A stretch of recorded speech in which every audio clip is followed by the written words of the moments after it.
This is the Samsung Galaxy S26 Ultra, and something about it feels off, but not in the way you might expect.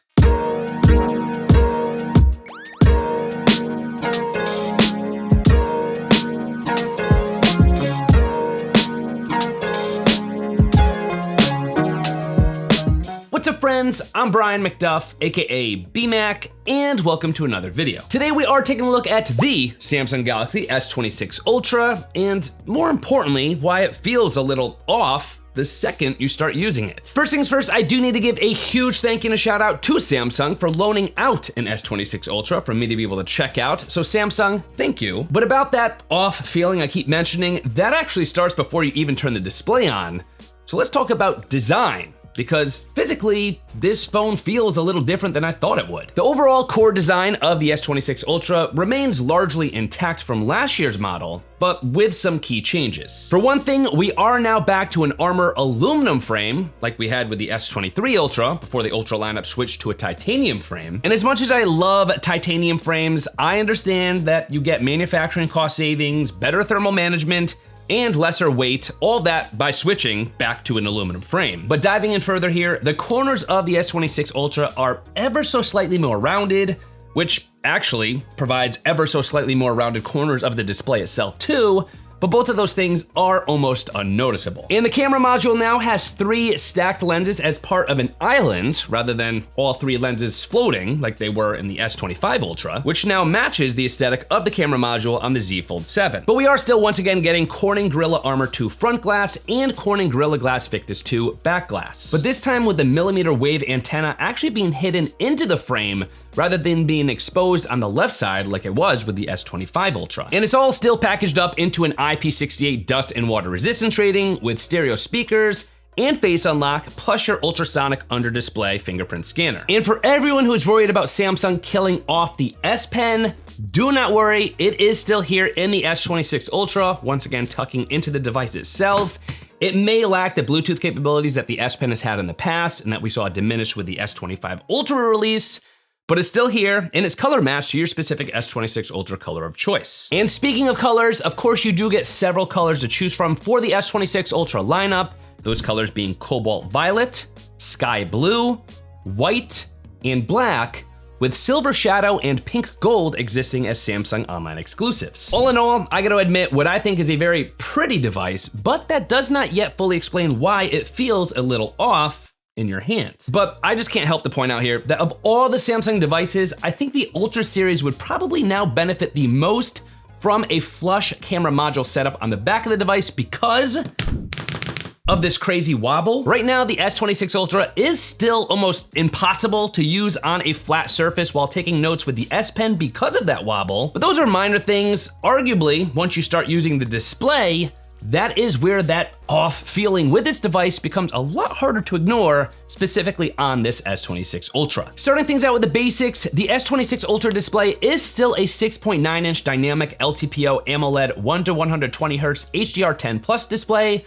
with a solid 500 ppi pixel density rating, plus that same anti-reflective coating like we got on the S25 Ultra that I do notice and appreciate when I'm not using a screen protector. I will point out that the PWM or pulse width modulation rating here on the S26 Ultra is just shy of 500 Hertz, which is basically my bottom line that I aim for. It's pretty much there, but still not elite compared to what some other PWM ratings are on other smartphones. Not horrible, but not amazing either. If you've never had a problem, you could pretty much ignore that, but if you are particularly prone to eye strain or headaches, something to keep in mind. But that aside, perhaps the most obvious flagship feature of the S26 Ultra this year is the new hardware integrated privacy display. And the best way to describe this privacy display is if you've ever seen or tried a privacy screen protector on any device before, that is more or less exactly what you're getting with the S26 Ultra privacy display, just at the hardware level. Meaning you could turn it on or off globally, or even customize it for certain tasks, or even mask it so that it's only applying to certain parts of the display itself. Essentially new technology whereby the display contains 2 distinct types of pixels, wide pixels and narrow pixels, and you could switch on and off between the two to provide either a normal or a privacy viewing experience. I do think it's a really cool feature. It's kind of like magic the first time you experience it, and it does exactly what you expect it to do. But part of this also might be part of the reason why the overall S26 Ultra experience feels a little off. For one thing, the privacy display itself is quite dim in comparison to the regular display mode, even when brightness is set to 100%. And the narrow pixels as part of that privacy display provide an almost micro-pixelated or mosaic kind of look on the display itself. And in that case, if you are someone who was planning on using the privacy display globally 24/7, you probably would be better off with just using a privacy screen protector, because I really do think the privacy display here on the S26 Ultra is more for those intermittent times when you want to shield what's on your display from onlookers when you need it, not necessarily all the time. I can confirm that the viewing angles of the S26 Ultra when in the normal viewing mode aren't as great as they are on the S25 Ultra, and that's because the tech is directly attributable to the dual pixel architecture here that allows for the on-demand hardware level privacy display technology. The S26 Ultra is rated to have the same peak brightness rating at 2600 nits as the S25 Ultra, but when you're looking at the two side by side in my testing at full brightness, it does appear that the S25 Ultra has an edge. But still, whole point here is that there are some compromises built into the privacy display of the S26 Ultra that are unavoidable that you do have to keep in mind. Because the design and the display are only singular pieces of why the S26 Ultra feels a little off when you're using it, but those two categories are alone not the whole story. Because now we're gonna get into the cameras, where this might be the one area where things still don't feel different at first, but there are more things going on than you might expect. Like its predecessors, the S26 Ultra offers a total of 5 cameras, 4 rear-facing lenses and a selfie lens, but with 2 key upgrades that should make a lot of users happy. Starting things out in the back, we are once again getting a 200 megapixel main wide-angle lens, but this time with a faster f1.4 aperture alongside OIS, and the same 50 megapixel periscope telephoto lens, but also with a faster f2.9 aperture,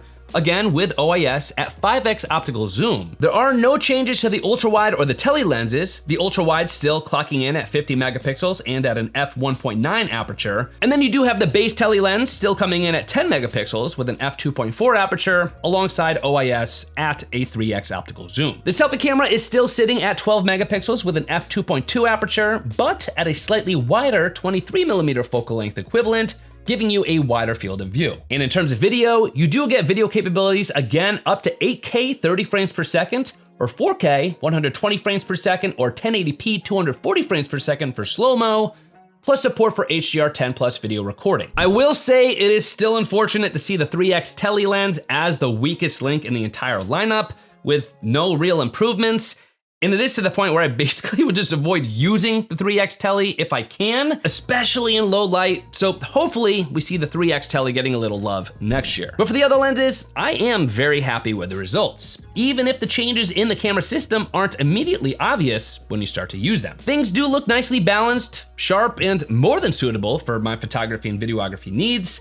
And that's where those changes do start to show. Starting things out with Super Steady 2.0, chances are by now you've probably seen this demoed on social media with a new horizon lock feature, whereby the S26 Ultra uses the ultra-wide lens to do exactly that, lock the video footage so that it's always parallel with the horizon, so that your footage never goes off axis, even if you rotate the device a full 360 degrees. No, we're not gonna be rotating our S26 Ultra every time we're taking a video, but it is helpful in the sense that it is a feature that we could see Samsung doubling down with to bring steadiness on handheld video capture to a whole other level, bringing it the closest it's ever been to looking like it was filmed on a gimbal. And then there's the support for the AVP, or Advanced Professional Video codec, which is a new high-quality video recording format debuting with the S26 Ultra series that captures video content in log and then allows for maximum creative leeway, the result of which is video footage that looks noticeably improved compared to previous Samsung devices. But then that leaves the third feature here, nightography video, whereby you could harness the power of those wider lens apertures we talked about earlier,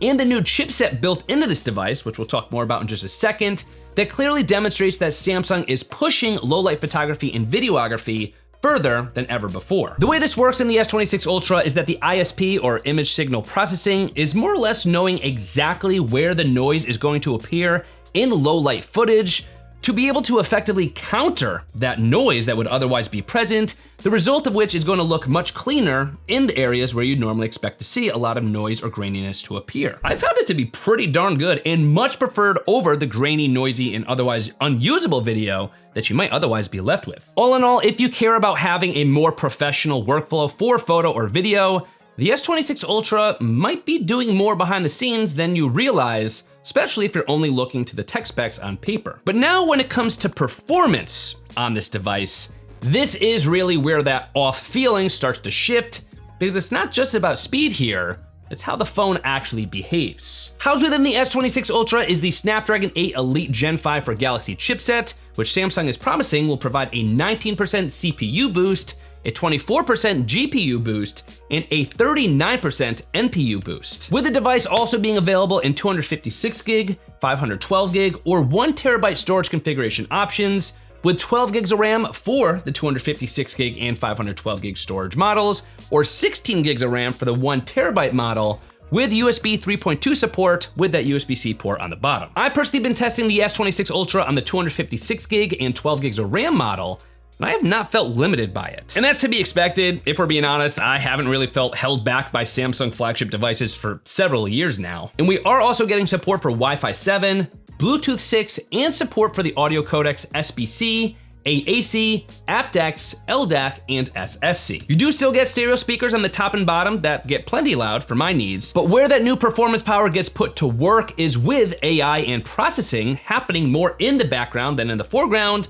of whatever it is that you're pushing the S26 Ultra through. But even then, I do think you can expect better sustained performance with the S26 Ultra because it also has a redesigned vapor chamber that Samsung says is about 21% more efficient than the vapor chamber in the S25 Ultra. That's probably gonna show itself when you're running more sustained processor intensive tasks like gaming, for example, where you'll probably notice your S26 Ultra running smoother, cooler, and more efficiently. And my benchmark tests that I've conducted do show noticeable improvements over last year's S25 Ultra model, but again, that's not necessarily what changes the overall experience. Because once again, it might be what's going on in the background, such as with the new AI features, where things start to feel different. A couple examples for you, you do now have a Now Nudge feature, which is helpful for offering helpful suggestions across the OS whenever you're needed, and Photo Assist or Creative Studio, which both make it very easy to edit and create content using simple prompts, anything from refining photos to turning them into full-fledged shareable visuals. And I think all this makes it pretty exciting to see where Samsung is gonna take Galaxy AI in the near future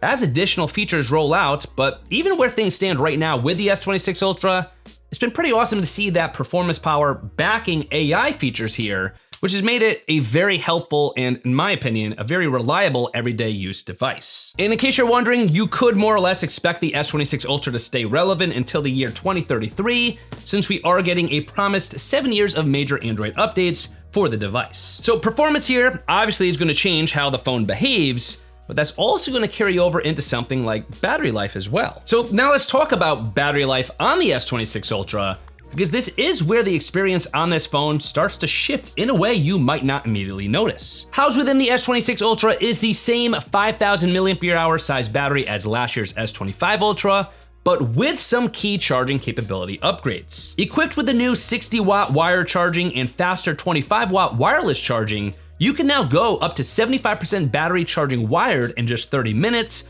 or up to 50% battery charging wireless in about the same time. And then don't forget, you do also have that reverse wireless charge capability that allows you to wirelessly charge up your other devices or accessories at 4.5 watts. And even though the battery size itself has remained the same as last year, the efficiency of the Snapdragon 8 Elite Gen 5 for Galaxy chipset is likely going to give you a slightly improved overall screen on time. This of course is going to totally depend on what you're doing on your device, what your brightness settings are, how much you're gaming perhaps, but I will say, I think I've noticed a slight uptick in screen on time, so nice to see that. So battery life on the S26 Ultra has been very reliable, but again, it's all those little changes that subtly add up that change your day-to-day usage, and that's what I think stands out more. So after using the Samsung Galaxy S26 Ultra for a couple weeks now, why does this device feel off when you're using it at first? And is that actually such a bad thing? Here's what I think it comes down to. I think the S26 Ultra feels off because so much about using it is a little different. The display looks a little bit different because it's doing something different. The performance feels different because it's faster and working for us in the background more than it ever has before. And even if the cameras on paper might not seem that different, you will start to see how they're quietly improving in the areas that actually matter. And then even something like the battery life and charging upgrades here, all of those differences here in the S26 Ultra change how you actually rely on this device day to day. All of those little changes and upgrades start to stack up, and that's what I think creates this initial feeling that something is a little off. But the more you use the S26 Ultra, the more you realize that that off feeling doesn't mean worse, and in most cases, it could be the complete opposite. As always, for the latest deals, prices, promos, and information for the S26 Ultra, you can of course always head to my affiliate link, bmac.link/S26 Ultra, or of course, as always, there will be clickable links in the video description box and in the comment section below, so check those out. But with that having been said, I wish I could have filmed this whole video using the AVP video codec. I couldn't because, I had to show you the device, but whoo! That footage looks crispy with it, let me tell you. I will see you guys in my next video.